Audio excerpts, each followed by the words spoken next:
stop, but I'm like, I guess that's how much the Abraham Hicks deserves. But he found a group that gets together and protects and regards the rights of individuals that are homosexual and are supported by people that are heterosexual, because the heterosexual people want to make sure, because if the homosexual people are going to be created with better dignity and respect, because they're a minority, it's going to have to be the majority that defends their rights, protects and takes care of them and loves them, okay, and stuff. But the big thing about it is most people are like, the thing that I get is, it's like, because Rodney, it was my gay friend that told me, the whole thing, like, because it showed me that you can't be nice and kind to all people, because people, this is really cool things. This is such a great spiritual connection, man. I love you, Nato.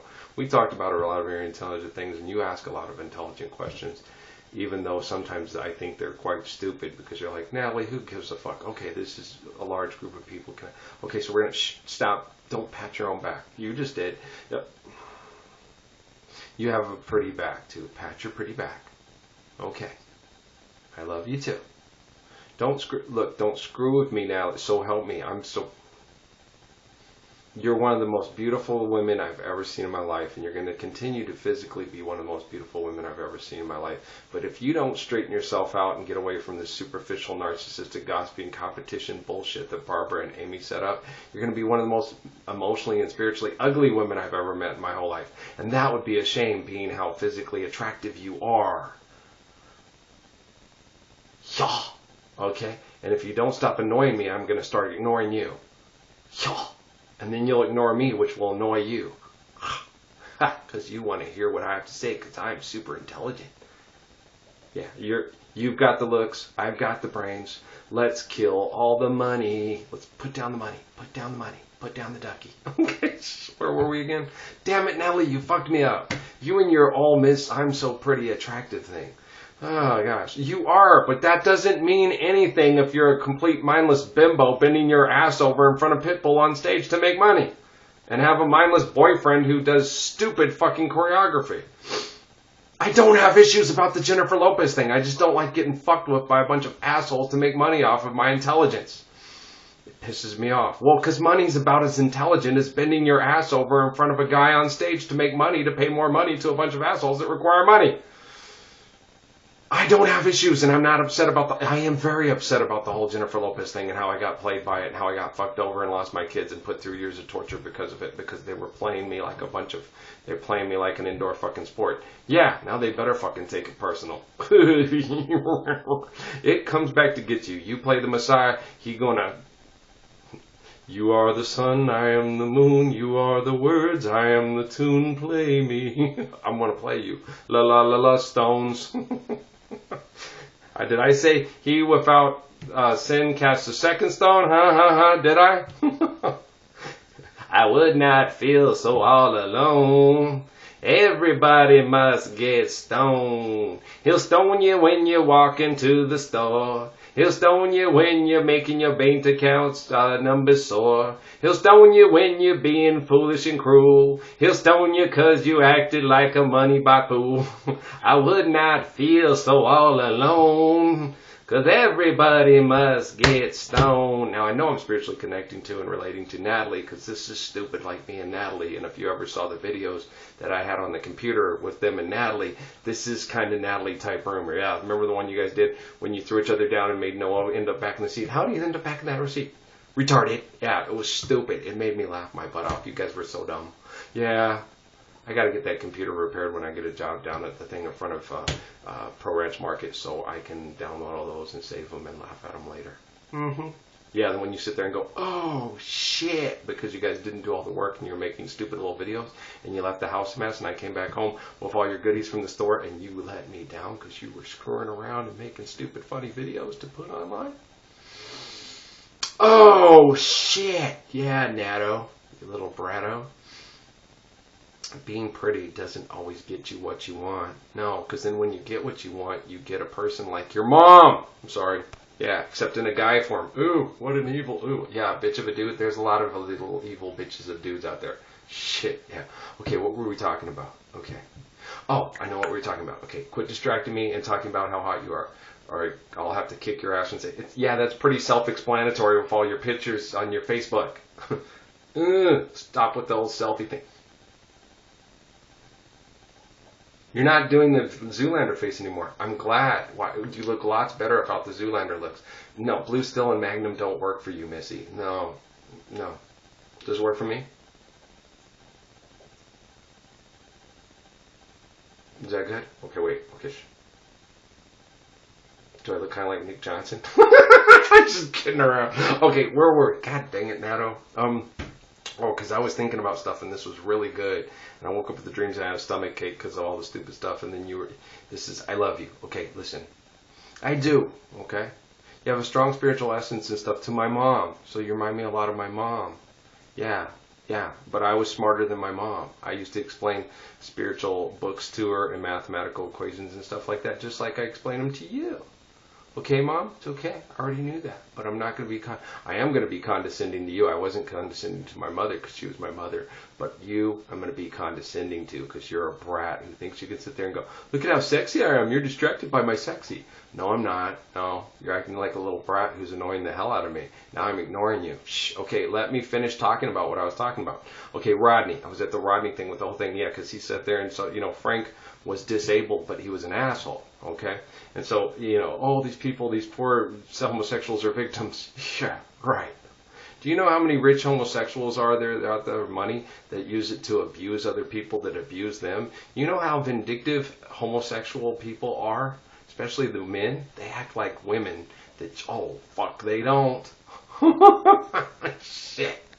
Rodney, it's Zeke. There's someone walking outside. It's cool. He'll be all right. We'll be all right. We'll talk through this. You want to... Okay. God darn it. Zeke. Hold on. Turn on the light. Come here. Come here. Someone wants to see you. Can you say hi to Natalie? Hi, Natalie. Love you, Natalie. You know I love you. He doesn't scratch my belly enough, and he's a grouchy old fart, and he's getting he's walking, he's been losing weight, but I'm still as fat as ever, and I've got a nice little chubby butt to play with if you come up and smack my butt. You want to smack his butt? Okay. Oh, you need a good butt smack. That's embarrassing. I don't like that. You know what I like. Okay, do it. Yeah, Ralph, my belly scratching slut. Yeah. He's a dog slut, though. He lets other dogs come and lick him on the face, and he gets roast beef sandwiches when he was working for the campaign, and he didn't bring home one, and he got licked by 3 or 4 other dogs. Your Ralph is a slut, Natalie, just so you know. Shut up, Natalie. Okay, buddy, I love you. Isn't he cute? No, I am not a dog slut. It's better to be a dog slut than what... Never mind, we're not going to get into that. We don't want you to be like your mother, and you don't want to be like your mother. I don't even think your mother wants to be like your mother anymore. I think she's so fucking embarrassed on what a bitch and a slut and liar she was. I think she's changing and trying to build a new reputation of being Mrs. Cleaver, and it's killing her. Just kidding. It shouldn't kill her. It should be like, it's about time somebody corrected my ass and made me into the human being that I should be. Somewhat. She's still trying to pass off a line bullshit. I know Barbara and them did because you had anger issues and had to go to foster care. I'm so glad you did because, the things that Yorgev and Amy were trying to do with you. Oh, no, you wouldn't have been. You would have been. Have you ever seen Borat? Okay. Have you ever seen Asmat? Yeah. Did you want to be Borat in that scene with Asmat? That's what Amy and Yorgev had planned for you. All those guys would have paid a lot of money to have sex with you. Yeah. Yeah. That'd been horrible, huh? Yeah. I hate your mom. I can't stand her. Okay. I think Yorgev is a piece of shit. And he should stay alive so he could understand the history of what he tried to do, and he could learn not to write songs about turning pigs loose in a mosque because they wouldn't have him in a mosque. Oh, so good. Okay, so where were we? It's okay. I got that. Actually, that wasn't me. That was a Muslim Connect from the Middle East and Turkey and Bulgaria. That was all collective. Yeah, turning a pig loose in a mosque. It's okay. We wouldn't have him in our mosque. No, that pig would not be allowed to set his shoes, his feet, or any part of his body in one of our mosques. You cannot come in here, wash, and live the example of the Prophet Muhammad if you do such things, unless he completely repents and tells everybody that he is a pig, acted like a pig, and is no longer a pig, and now has evolved into a man that is worthy of walking into a mosque. That's so cool. I love this. I love being me. Okay, so where was I? Okay, Natty, we were talking about that, and we were talking about this. Oh, because biological conditioning and relative connections, which was real cool because I was connecting to spiritual essence and stuff of you and consistencies and your mom with the whole thing about the stuff with Yorgev and the connections, and she has strong spiritual connections through the whole line to relations of Everbron, which makes genetic sense. So I was sitting there because it's through the maternal line and her mom's a whole. And she's German. And so I was sitting there going, and she had so many memories and so many consistencies. She would always sit there and tell us, I'm supposed to be married to this famous man, but I'm going to die young. Yeah, that already happened. Amy, that was in Germany back in the 40s. Okay, get over it. Yeah, and you're always supposed to be thinner and be blonde and be this bimbo that's, oh, yeah, that was Everbrun. That was your auntie. That's who you're a lot like, only you're hotter. She is hotter. No, your mom's hotter. Your mom's pretty. She has kind of a Jennifer Lopez look with a fuller figure, some nice thighs and some great calves, and really nice hooties, and great big brown eyes and stuff. She's got a lot going for her that sexually attracts a man and makes her enjoyable and fun to have coitus with. But it's not. She's not all that, and she knows that, and it's true. But what I had planned in our marriage when we got together, Natalie, was I could see her getting healthier and thinner because of my diet, but she made us do what she wanted instead of the things that I saw. I was older and more mature, and I thought maybe she would be respectful of my maturity, but no, she was used to working your parents for whatever she wanted with sex, and so she thought she could do that with me, and she couldn't. And then what she did is she ran Patrick out, she manipulated and did things, and she went over to Barbara for advice on how to fuck me over and mess me around and control me, and it sucked.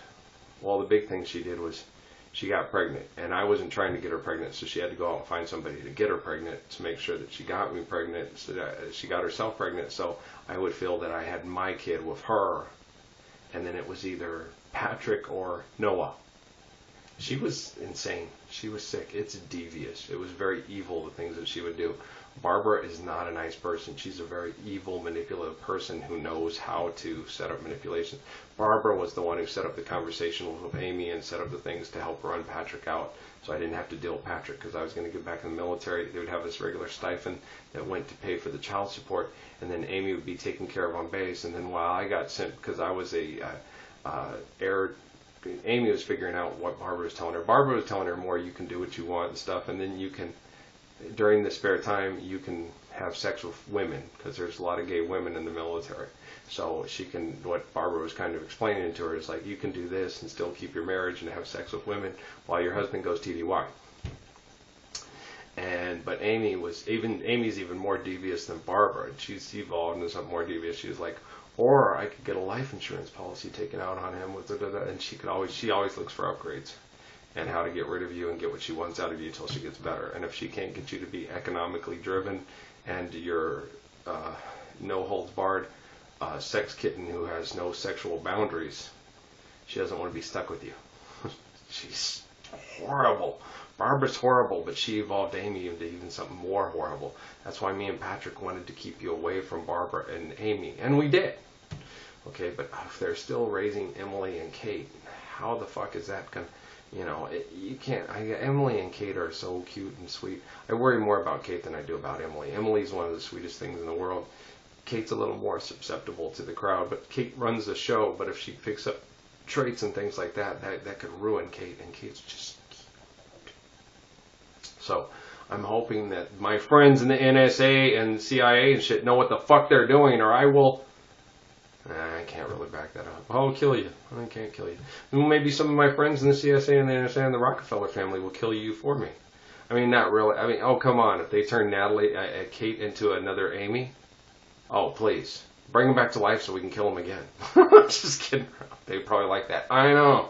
Oh, shit. No, it doesn't. It's not a solution. It's a temporary solution to a continual problem. It's just molecular, transfiguratory, splicing genetic similitudes, and it's relative. So killing somebody for being a complete fucking asshole isn't going to help. It's just going to be a temporary, oh, that felt great. Now you're going to have to deal with that still in biological conditioning, relative, interactive, irrational forms of genetic natural selection. And you see what I'm saying?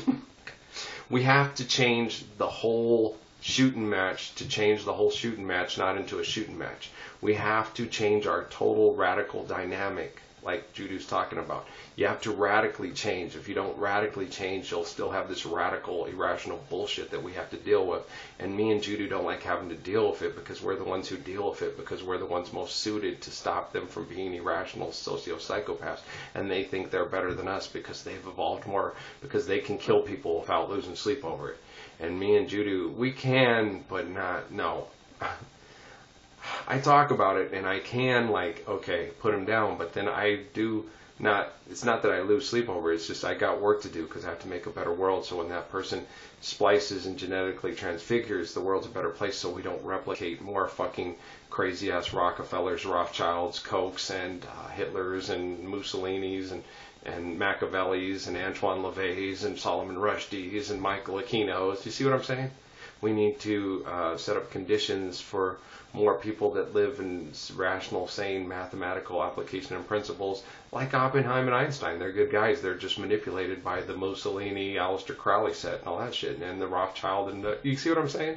So we need to set up better mathematical conditions and variables. I have to build up their collective, relative, interactive self-esteem, intelligence, and sanity. And it's a real tough job, and somebody's got to do it. And right now, it's mainly falling on my plate because I'm close line descended through the line of King David, Jesus, John, so and so and so forth. So that's what's going on, Missy. This is cool. Well, you're strong relative connections to my mom. So me and mom used to have conversations like this all the time, Nato. Yeah, my mom was really intelligent. There was nothing going on there. My dad thought something was going on because it acted a little weird because we were closer than him and her. That's because me and her could have intellectual conversations. And she was so amazed by her son about how this amazing. She was always upset because you want to coach basketball in high school. Yeah, and be a teacher. Why? Well, because I'll keep the same hours as my kids, and I'll have vacations off of my kids, and I'll have holidays off of my kids. So I'll have lots of time. I'll make money as a coach and a teacher. We can live. I can find an intelligent wife who wants to be a good social example in our society, in our where we live, and our local community. And then we'll just change our local community a little bit at a time and help turn kids into people that want to spend more time with their wife and kids and spend good time instead of time making money and being distracted and away from their family. Spend more time with their family. That's why I don't like Jennifer Lopez. I don't like her. No, she spends more time running around with a bunch of. She's no, Natalie. She's like a little kid. She's like a teenager that never fucking grew up and loves it. I don't like her. She's immature. She reminds me of your mom with money. Not nearly. Okay, she's not as bad as your mom, but I don't like her. I mean, I was attracted because I'm attracted to bimbos like that because I sit there and go, you come stay with me, I'll save you from all this irrational adolescent stupidity, and I'll show you how to really appreciate your kids, your life, and God, and the life of God and me and you. It doesn't work. They have to change themselves. I don't like Jennifer Lopez. I'm not in denial. This is the truth. Okay? Not interested. I mean, she's sexually attractive, but you can have sex with someone that looks like her, that's not like her, and doesn't run around and bend her ass over in front of Pitbull for everybody to see, and has a boyfriend that talks her into it. I fucking can't stand her boyfriend, and I don't like her. Okay? I don't like I Love You, Poppy. I don't like First Love, and I don't like her new album. Okay. So there. Because I just don't like it. A lot of her songs I didn't like. I do like some of her songs, but most of them I don't. Same thing I had with Janet Jackson. It got to the point where her career, I was like, I just don't like where her career's going. I just don't like her, I mean, I like her, but I don't like it. It's too superficial and narcissistic. She must be having sex with a guy that's just all about being cool and dancing and looking great and all. And that's not me. I'm the guy that always hid from the camera. Are they taking pictures? Shit. I always ducked out. I was like, I don't want to be in the picture. I don't want to be the popular crowd. I don't want to be the face at the end of the yearbook. Most infectious giggle, most fun, most popular, most funny. No, I didn't want to be any of that. I wanted to be the one and I was the one that everybody was like, he was probably the coolest guy at our school. He loved all of us and took care of the guys that got bullied. He stuck up for us, and he was cool. He was the guy that just tried to make sure that, if you're having a bad day, that looked over, you good? Hi, or that smiled at you and said hi to you and gave you a smile. He was could have been one of the cute, popular guys, and he would look over at the girl who wasn't popular That's why I like Nancy Selden so much in Colville. I would always look over and she had this sweet, meek smile. She would look over and she would like wave or something, and I would look back and I'd say, "Hi, Nancy," and I wouldn't say anything mean or shitty to her. I would smile and say it back, and she gave me the sweetest little smile and a little wave, and it made my day. And I guess it made hers too. Now you're going to make me cry like a baby, Natalie. Gosh dang it. Life is an accumulation of love, and what we get, we give back, and what we give back, we give. And I have so much love and beauty in me because I love people. And the things that Joe Smith saw in our evolution and how we do evolve, we create ourselves through telling, when everybody makes fun of us, "You're not, why are you smiling waving at me? That ugly girl trying to, like, she has a chance with me." It's like, you don't have a chance with her. She has so much more beauty in her than you ever thought you had. She's one of most of the most beautiful women I've ever met in my life, Natalie, were the least physically attractive. And I tried to explain that to people all the time. I did with Shay Smith at Fry's. I was like, you're only nice to the women that you want to have sex with, and all the women you don't want to have sex with. He's mean to Courtney because Courtney was gay. He was mean to Teresa because he didn't find Teresa physically attractive. Teresa's life was hard, and she had it tough, but she was a pretty lady, but she always kept her hair short, had to learn to take care of her kids all by herself because she was in a... remember Teresa, who I worked with, my boss in Fry's at the meat counter, the one that always joked with you and dad's a dork, yeah. Teresa, yeah, with the short hair, and her teeth had gone bad on a couple things because she was raising all her kids and had them in succession because she was dating these rocker party bum guys that were really hot young party bum guys that evolved into that guy on that Jeff Foxworthy was talking about, a dangerous man, and on Cops getting locked up. "You better not use all my cigarettes, woman." Yeah, those kind of guys. And so, but she got caught and she got stuck with some really cool kids. Her son was a great guy, and he was cute. He was a cute kid, and her kids were cool. And then but she was in you won't believe this, but she used to be in rock videos. Yeah. She was a young looker and a hottie, and then life was so hard on her that it got to the point where she just cut off her hair and just hung out with her friends and just said, "Fuck, life's just," you have this little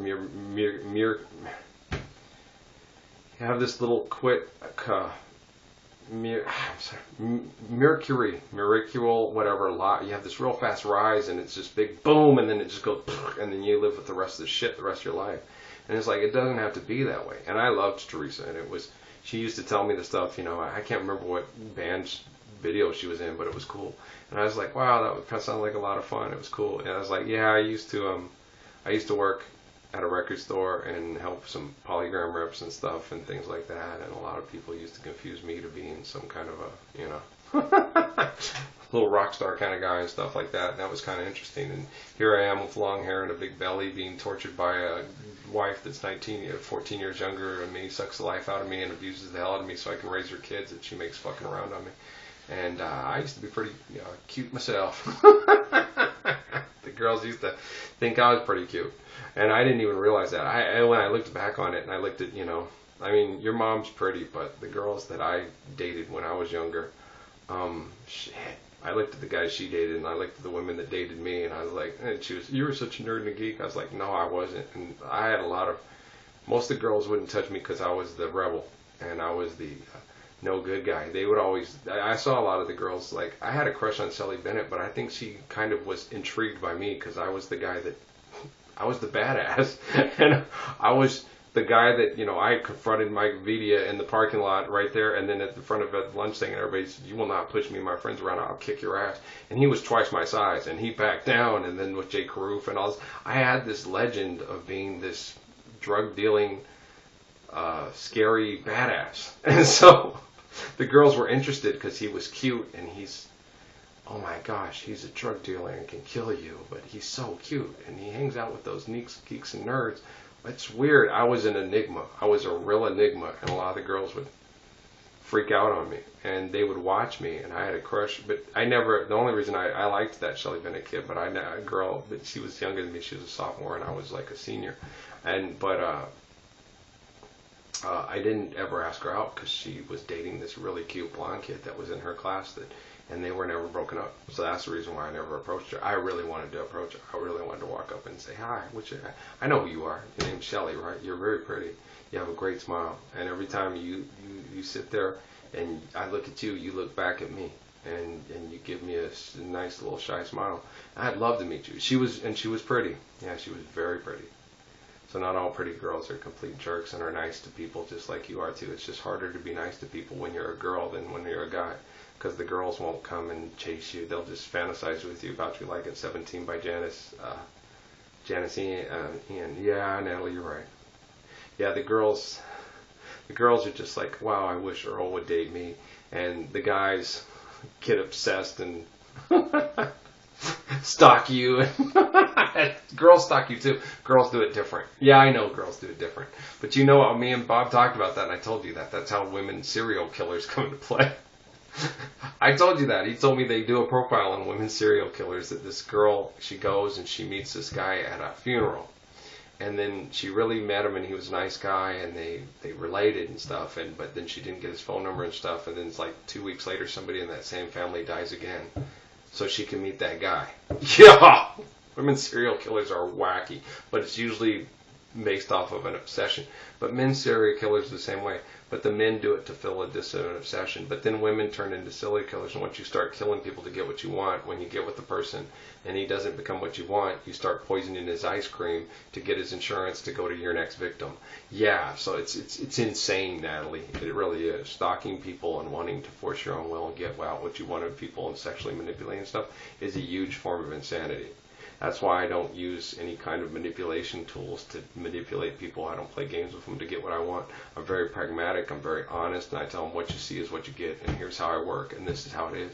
And I won't use people as tools, and I won't use manipulation, and I won't step on other people's backs to make money, to make you rich, to make you famous, because it'll turn me into an evil bastard just like all the other people that accept the program, promote the program, and say it's just life. It's not just life. It doesn't have to be like that. It can be way better than what you guys are equating.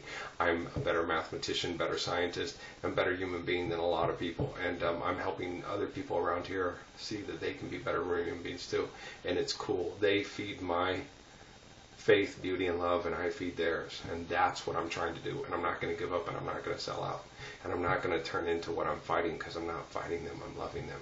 I want to make Jennifer Lopez into the best lover she could ever be. And if I never touch her face, never look her in the eye, and never hold her hand, they'll be perfectly okay with me, just as long as I don't have to fucking watch any more of those goddamn Casper Smart choreographed videos. So would you guys please stop? They're not all Casper Smart. Well, whatever bimbo she hangs out with, please stop loading them and don't let me look at them and don't let me watch them. I can't stand them. I think they're about as creative and intelligent as a fucking adolescent pubescent pimple pop fart. God, they're annoying as hell. Grow the fuck up already. Shit. You don't have to act like you're fucking 19 your whole fucking life. You can grow the fuck up. You can have some class, put on a nice dress, dress up like you looked on the Vanity Fair magazine, and do a concert with it as a tribute to Diana Ross and Donna Summer. I'm pissed. The reason why that Celia whatever lady dressed up like that and stuff like that, because it's the only way she could get on stage and be a serious entertainer. Okay, Charo wanted to be a classical guitarist and not dress up with half her boobs showing and wiggle her hips and go, chi-chi-chi-chi-chi-chi-chi-chi-chi-chi. Yeah, she felt it was insulting. She had to do that so she could then pass herself off as a legitimate, talented artist. Shit, well, Natalie, I'm sorry, what? I couldn't help it. I get these big urges and these big angry things from the Jennifer Lopez, Church of Jennifer Lopez, and then I have to straighten it out, and he has no right. I have no right to be intelligent. I have no right to be faithful. I have no right to be protecting and kind. I have no right to want to make sure that Jennifer Lopez is remembered and regarded and treated with more great dignity and respect for the amazing lady that she could become if she was around an amazing man. Huh? Sorry, Natalie. I get pissed. Okay, thanks. Thanks, Nato. Wow. No, I'm not getting... You're not hooking me and Jennifer Lopez up, and I'm not going to hook you and Nick.